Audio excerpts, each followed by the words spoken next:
Oh no, it was, I've just thought about going back to Wellborn.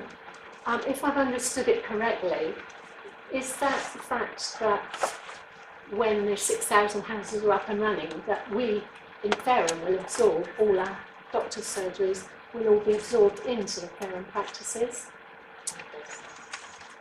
No, I don't think we're necessarily saying that. I mean, I think, you know, it's obviously, I've not been party, Mackie and Alex may know a little bit more, but I think the expectation that a brand new practice will land there with the 6 to 8 GPs that they were talking about there, I guess we're saying is unlikely.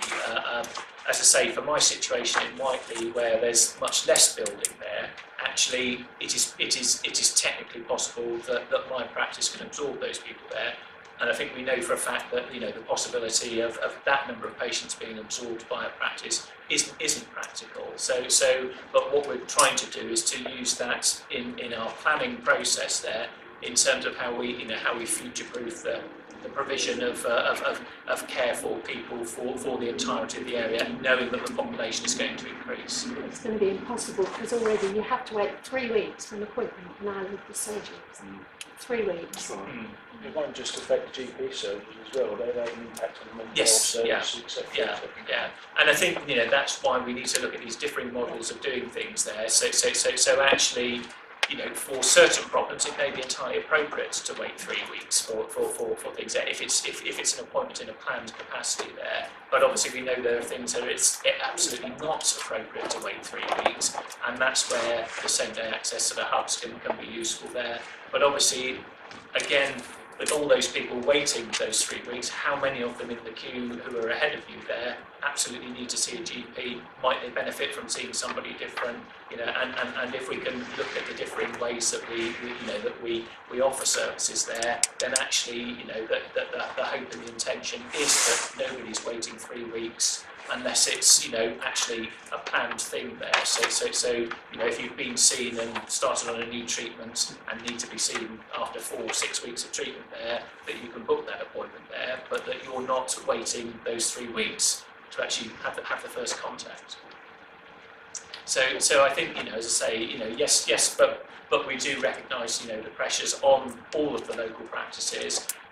You know, certainly in terms of the demands on them there, and you know, and the ability to recruit. As I say, I've been lucky. Marion's joined us, but I know plenty of other practices, you know, have been less lucky there, and you know, and so you know, it is difficult. But I think that the earlier we can have those conversations, the more we can work together. You know, the easier it is to deliver something sustainable over that bigger scale than a you know, sort of an individual practice perhaps looking after, you know, 10,000 people.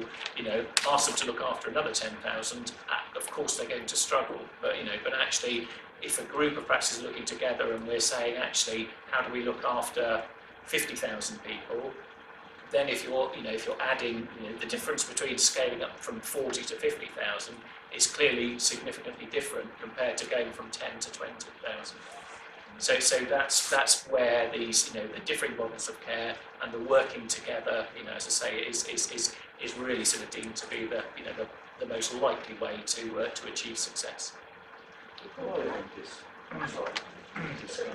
mean, I think the important thing for me as Borough Council is that we had a recent meeting on the Wellborn situation. I think now we've certainly got a way to move forward in partnership. We're talking to each other, and I think that's the most important part, actually. And I think that's certainly missing before, but I'm much more encouraged now that we are in partnership, we are talking.